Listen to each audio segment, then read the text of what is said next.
All right, fellow football enthusiasts, welcome to the Footy Battle, where we discuss developing stories around the world of football and the news going on and, taking over the whole internet at the moment is as regards Alexander Isak, amongst other news that are going around with other clubs relating to transfer stories and different bombers and bombshells ready to happen. And as regards Alexander Isak, to Liverpool and with the saga, with everything with Newcastle United is what I'm going to be discussing this morning.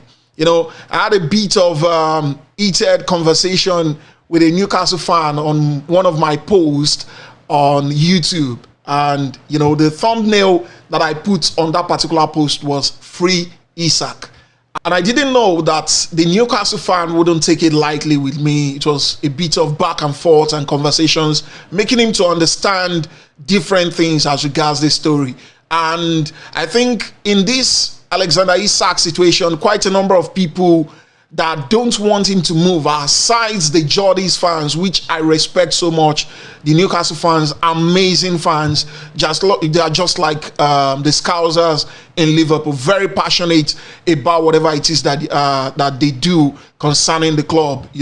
I perfectly understand the troubles and their thoughts and what they feel as regards the present situation right about now. But I was trying to explain to that Newcastle fan that it's a football ecosystem.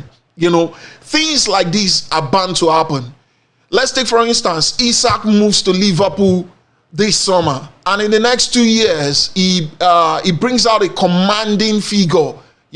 Like, take, for instance, this particular season, if he joins and he scores 20 plus goals, in all competitions, or perhaps 30 plus goals in all competitions, the next one he scores like that, and perhaps he's on a 5-year contract. He could come back in perhaps maybe 2027 and tell you that he would like to move to Real Madrid and Barcelona. It's very much possible, you understand? Because what is happening in the footballing community as regards players moving from one club to the other, forcing their way to other clubs with the hope of getting silverwares, with the hope of playing in the Champions League, with the hope that when they play for a big club, they tend to be more successful, in terms of their career. It's something that has been happening over time. Isak won't be the first and the last one. It's the football ecosystem. A lot of people are saying, because I'm a Liverpool fan, that when Alexander-Arnold was about leaving Liverpool, that I was quite frustrated. I was, expressing myself and was saying that Alexander-Arnold is a traitor, is a rat, this and that I'm just an hypocrite. I said, no, I'm not.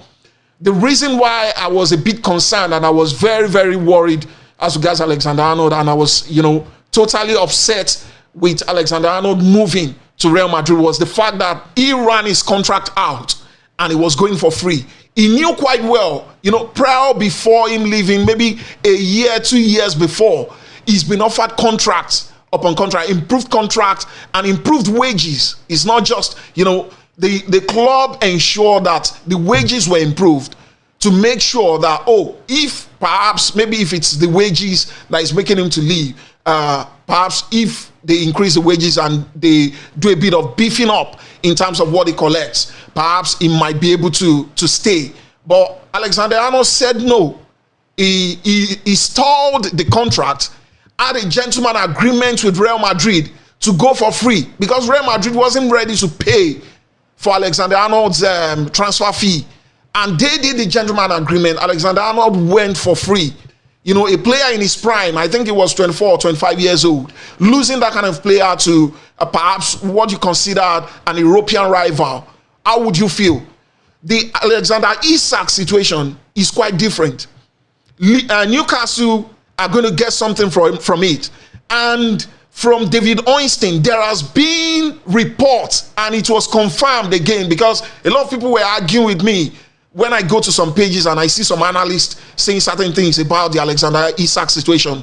You don't go through the news, you don't do research, you don't know about what is going on in the background. Melissa already posted this, I think 5 days back, if I'm not mistaken, or is it 7 days back?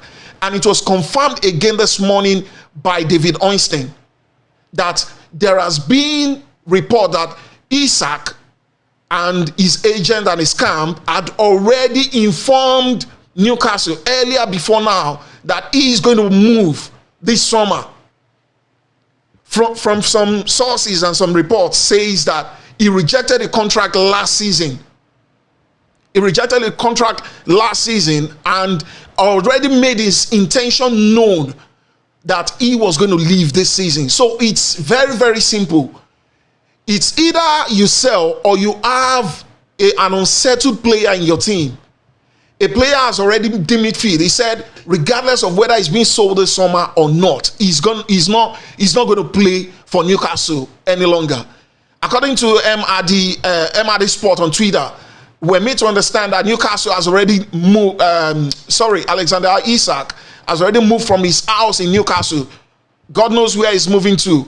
All these things, points to the fact that the Newcastle board needs to do something. And they need to do it fast. Liverpool are not the one that made them to lose out on players like João Pedro, Mohamed Kudus, amongst others, Liam Delap, Benjamin Sesko. The same thing that Alexander Isak is doing now is what João Wissa is doing with Brentford. Now, Wissa is even back in training with Brentford. You understand? So it's not as if maybe, Liverpool fans and Scousers, Copites, they are not considerate, they are very hypocritical. No, we are not hypocritical. It's the football ecosystem. Since when I've understood that I need to come to terms with the fact that football is a business, then I don't allow it to get to me any longer. Football is a business. We all need to understand that. And if Isak says he wants to leave, respect his decision. Bring a commanding fee, commanding valuation out. If Liverpool aren't ready to meet the valuation, that is a different case entirely.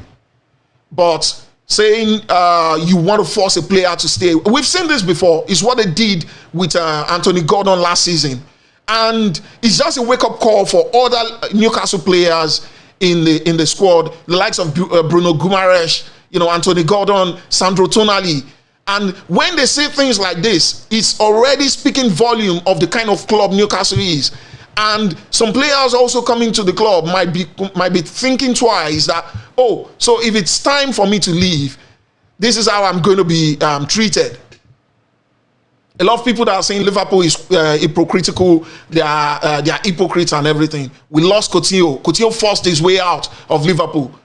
Evans didn't fall. The war did not end.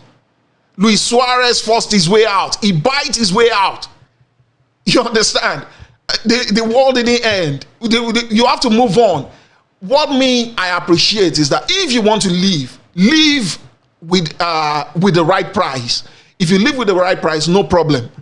Luis Suarez said, I'm tired of playing for Liverpool. He's been offered a new contract with Liverpool Football Club. Liverpool weren't ready. Their stance was that they weren't going to sell him, but he said his mind is made up. He wants to go to Bayern Munich, and he was sold to Bayern Munich at the right price for Liverpool. They considered the market trends, data analysts and everything, and they put the valuation and they sold Luis Diaz.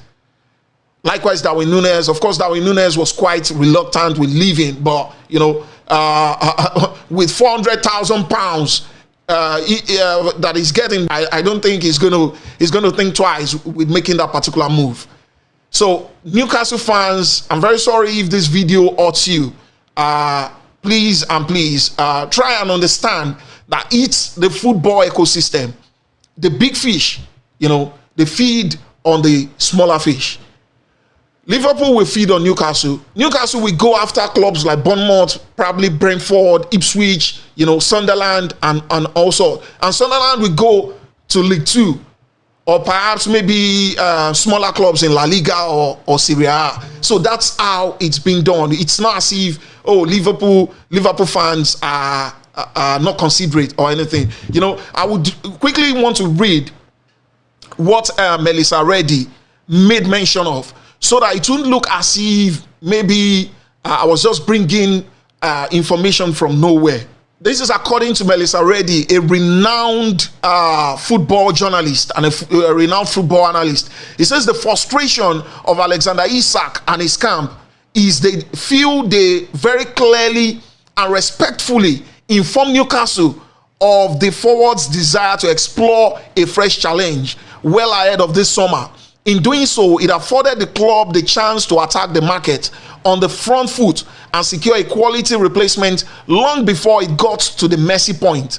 It's not Isak's fault Newcastle have had a mare, missing out on so many of their top targets. If anything, it probably hardens the belief that their approach and ambition doesn't align with ease. There is no solid recruitment foundation, which is what we've seen. They've lost their sporting director since, I think, June or July this year, and it hasn't been replaced. It's Eddie Howe and his entourage and the recruitment team that have been going about with the business. And it speaks volume of how the club, handles the transfer and missing out on quite a number of transfers this season. He said, I feel sorry for Eddie Howe, the players and the supporters. Newcastle are in the Champions League for the second time in 3 years, which is good for them, and secure their first domestic trophy for 70 years. Yet there is structural mess of the pitch. Many at the club point to the power struggle that ousted Gudusi and Stavely as the root of several issues, especially the lack of communication and human touch with the exit of the latter, which is Stavely. Or is it Stavely's? Pardon me if I'm not pronouncing that correctly. Given how this window has gone, can Newcastle actually land a replacement for Isak? If they force him to stay, can they get the maximum out of him in the absence of that human touch? If they sell him, can they be trusted to reinvest a British record sum wisely? I didn't say that it's Melissa Reddy. Go to his page on Twitter. You'll find it there. It's Melissa Reddy speaking here, a renowned sport journalist. It's nobody's fault that Newcastle hasn't been able to find a replacement for Isak in the market. They went for Shesko. They lost out of Shesko. All this points to different challenges they've been facing. You understand? So it is what it is. It is the football ecosystem. The big fish feed on the small fish. And Liverpool have been very, very respectful with their approach towards keeping tabs on Isak's transfer.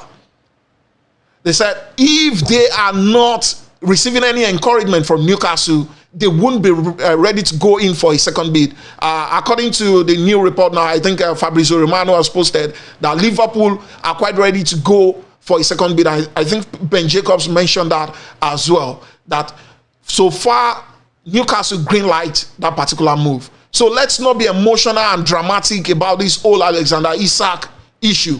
And for all the Manchester United fans and the Arsenal fans that are going about, that are saying the way Liverpool has treated Isak is wrong and everything, you yourself look inwards and look at what you are saying and see if a player hasn't forced a move to your club before. And let's come and discuss. All right, thank you everyone for participating in this. Thank you everyone for joining. This is my take on the Alexander Isak situation and whatever it is that is happening at the moment. Till the next one, I love you all. Thank you.